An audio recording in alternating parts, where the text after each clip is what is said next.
광주시 교육청이 교육부, 광주시 등과 원격 수업 관련 협의를 진행했다고 밝혔습니다. 협의 결과 광주시 교육청은 전체 초중고교와 특수학교에 대한 원격 수업을 진행한 뒤 초등학교와 중학교의 경우 오는 15일까지 전체 학생의 3분의 1, 고등학교는 3분의 2만 등교하고 나머지는 원격 수업을 진행하기로 했습니다. 등교 수업과 원격 수업의 병행 방법은 각 학교별 구성원들의 의사결정 과정을 거쳐 결정할 방침이라고 광주시 교육청은 전했습니다. 충북도 교육청이 해마다 꾸준히 증가해 학력 인구 감소의 빈자리를 채우는 다문화 학생의 교육 지원을 강화한다고 밝혔습니다. 도교육청에 따르면 도내 다문화 학생은 지난해 기준 5,627명으로 전년도 5,047명보다 11.5% 증가했습니다. 충북 영동군은 코로나19 위기 극복을 위해 미취학 아동과 초중고 학생에게 긴급 재난지원금을 지급한다고 밝혔습니다. 군은 관내 7,420여 명에게 긴급 재난지원금 13억 7,300여만 원을 지급할 방침입니다. 세종시 교육청이 코로나19로 인해 학업에 지장이 생김에 따라 2021학년도 세종시 고등학교 입학전형 기본계획을 일부 변경한다고 밝혔습니다. 주요 내용은 봉사활동 성적 산출 방법 변경, 대입 수능 일정 변경에 따른 일부 입학 일정 조정, 신학기 추가 배정 등입니다. 충북도 교육청이 도교육청 누리집에 2020 유초중 등 교육 전문 직원 임용 후보자 선발 공개 전형 최종 합격자 32명을 발표했습니다. 학교급별로는 유치원 2명, 초등 12명, 중등 18명입니다. 유초등은 일반 전형 분야 11명, 전문 전형 분야 3명이며 중등은 일반 전형 분야 11명, 전문 전형 분야 7명입니다. 서울시 마포구가 학교와 연계한 온라인 원격 교육 프로그램을 연장 운영한다고 밝혔습니다. 구는 청소년들이 집에서도 자유학년제 교육에 참여할 수 있는 17주 온라인 학교 연계 프로그램을 1학기 일정이 끝나는 8월 7일까지 연장 운영한다고 전했습니다. 교육 대상은 현재 자유학년제 교육에 참여하는 마포 지역 중학교 2개교 1학년생 총 330명입니다. 대전 동구 지역의 코로나19가 확산됨에 따라 대전시 교육청이 대응 수위를 높이고 있습니다.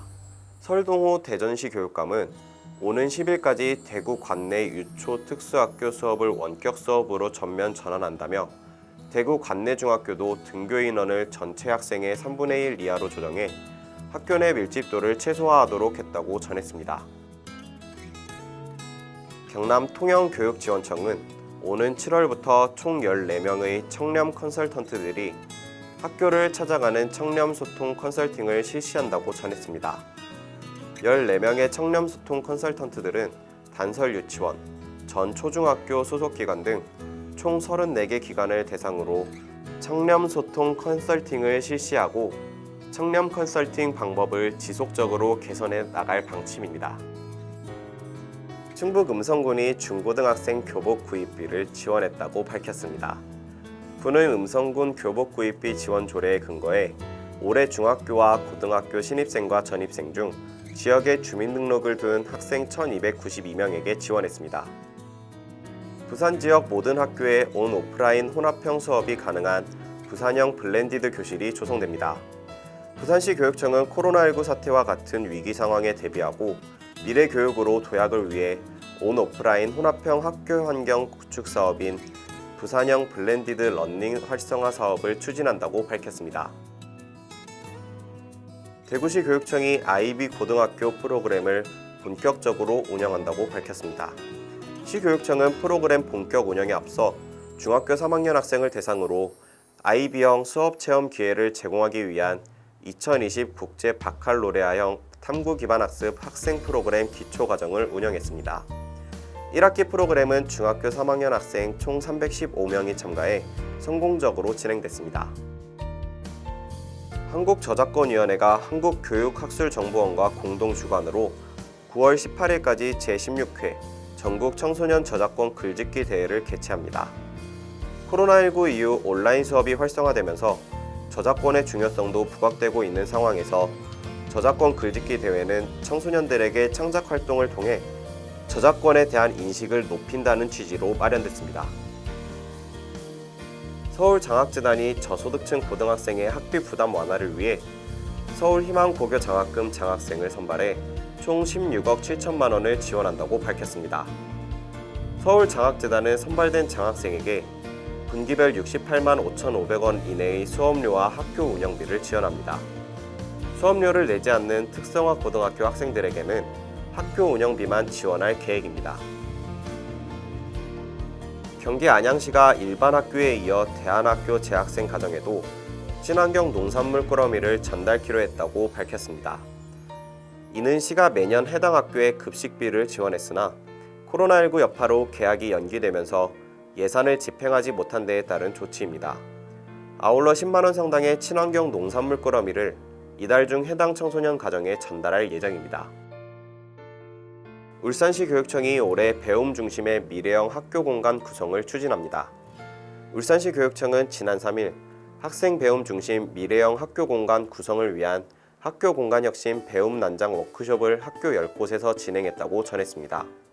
배움 남장은 올해 학교 공간 혁신 대상 학교의 모든 주체가 참여하는 울산다운 학교 배움 공간 혁신을 위한 기획 프로젝트로 오는 16일 워크숍이 한 차례 더 열릴 예정입니다. 임실군이 청소년 문화의 집에서 운영하는 청소년 방과 후 아카데미 프로그램이 여성가족부 산하 한국청소년활동진흥원 프로젝트 기반 학습 운영 기관으로 선정됐다고 밝혔습니다. 프로젝트 기반 학습 운영 사업은 청소년이 주도적으로 도전 질문을 통해 현실 문제를 해결하고 결과물을 공유하는 일련의 활동 과정입니다. 강원도교육청이 교육청 유튜브 채널을 통해 2020년 학생기자단 온라인 발대식을 개최하고 본격적 활동에 들어간다고 밝혔습니다. 코로나19 예방을 위해 온라인으로 진행되는 이번 발대식에는 학생기자 97명과 멘토 14명이 참여해 취재 및 기자 작성 특강, 운영계획 안내 등이 진행됐습니다. 월별 회의, 작성 기사 피드백 등 1학기 활동은 코로나19 예방을 위해 온라인으로 이뤄질 예정입니다. 충북도 교육청이 적정 규모 학교 육성에 쓰일 예산을 기금으로 별도 관리하는 방안을 추진합니다. 도교육청에 따르면 적정 규모 학교의 체계적인 육성을 위한 적정 규모 학교 육성기금 설치 및 운용에 관한 조례안을 충북도 의회에 부의해 383회 임시회에 심사했습니다. 세종시는 초중고 학교 주변 유해환경업소 등을 중심으로 청소년 보호에 대한 단속 및 계도 활동에 나선다고 밝혔습니다. 10일까지 실시되는 이번 단속은 학교 주변에서 일어날 수 있는 음주, 흡연 및 비행 등의 청소년 일탈 행위를 사전에 차단하고 청소년의 안전한 학교생활 환경 조성을 위해 민생사법경찰이 자체 실시합니다. 충북도 교육청은 주요 대학을 초청해 진학지도 교사들을 대상으로 대입 전형 설명회를 진행한다고 밝혔습니다. 일반고 3학년 부장교사와 담임교사를 대상으로 진행하는 설명회는 코로나19로 변경된 대학별 전형 방법과 대학별 입장을 직접 들을 수 있습니다.